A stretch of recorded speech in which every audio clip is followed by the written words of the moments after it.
Hello, नमस्ते। कैसे आप सब। आज की हमारी कहानी है बेटी हुई है। चलिए दोस्तों, कहानी शुरू करते हैं। रेखा, तैयार हो जाओ, हम लोग डॉक्टर के जाएंगे। आज का अपॉइंटमेंट है, नितिन ने रेखा से कहा। नितिन रेखा का पति है। सुनकर रेखा बेचैन हो गई और उसने अपने पेट पर हाथ रख दिया और अपने अजन्मे बच्चे की सलामती की दुआ करने लगी। रेखा की फैमिली में उसके पति के अलावा उसके सास ससुर नीता जी और रमाकांत जी भी है। दरअसल रेखा प्रेग्नेंट है और उसके घर वाले चाहते हैं कि उसके लड़का ही हो, इसीलिए उसकी अल्ट्रासाउंड की जांच करवाई जा रही है ताकि ये पता लगाया जा सके कि उसके घर में लड़का है या लड़की। रेखा की शादी को 7 साल हो चुके हैं पर आज तक उसकी गोद सूनी है। इससे पहले भी वो 2 बार प्रेग्नेंट हो चुकी है पर दोनों ही बार उसका गर्भपात करवा दिया गया क्योंकि उसके गर्भ में लड़की थी। अब आप सोच रहे होंगे कि रेखा ये सब क्यों बर्दाश्त कर रही है, तो मायके में उसका कोई भी नहीं है। उसके माता पिता तो बचपन में ही उसे छोड़कर चले गए थे। उसके चाचा चाची ने उसे न पढ़ाया न लिखाया, बस उसकी शादी की जिम्मेदारी पूरी की है। बाकी उनको रेखा से कोई मतलब नहीं है। अब आते हैं रेखा के ससुराल वालों पे कि उन्होंने रेखा की शादी अपने बेटे से क्यों करवाई, जबकि रेखा के ससुराल वाले बहुत पैसे वाले हैं।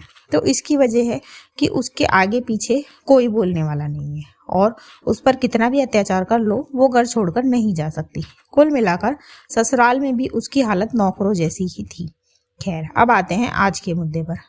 आज जब उसकी जांच हुई तो पता चला कि रेखा के पेट में जुड़वा बच्चे हैं, एक लड़का और एक लड़की। इसीलिए उसका गर्भपात नहीं कराया गया। रेखा तो मानो खुशी से झूम उठी। उसने घर पहुंचकर सबसे पहले भगवान को धन्यवाद किया और शायद सबसे ज्यादा भगवान का धन्यवाद वो बेटी कर रही होगी, नहीं तो उसे भी दुनिया में आने से पहले ही मार दिया जाता। खैर, रेखा तो मातृत्व के इस अद्भुत एहसास को हर पल जीना चाहती थी। अब तो रेखा का पूरा बहुत ध्यान रखा जाने लगा, उसके खाने पीने का, सब चीजों को। और अब तो उसका पति भी उसका बहुत ख्याल रखता था। रेखा के तो मानो पांव ही जमीन पर नहीं पड़ रहे थे। वो तो बस जल्द से जल्द अपने बच्चों को अपनी गोद में लेना चाहती थी।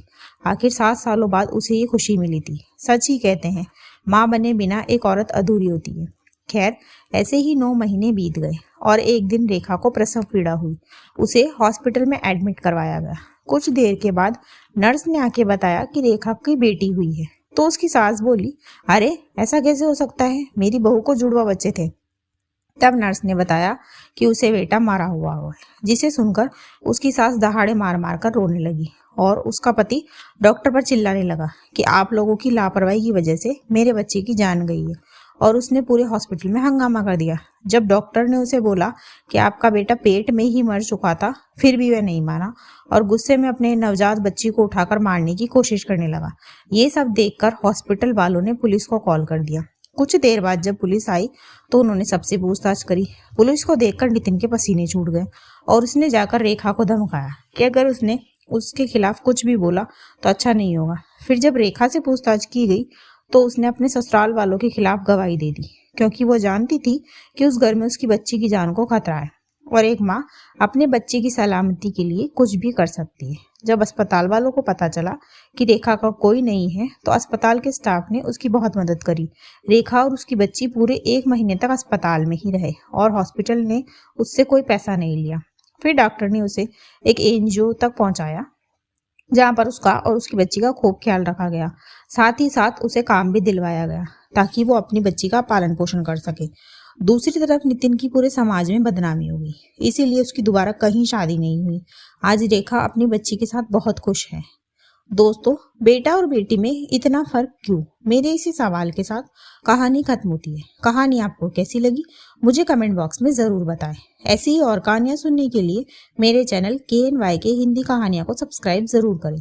थैंक यू सो मच दोस्तों, थैंक्स फॉर वॉचिंग।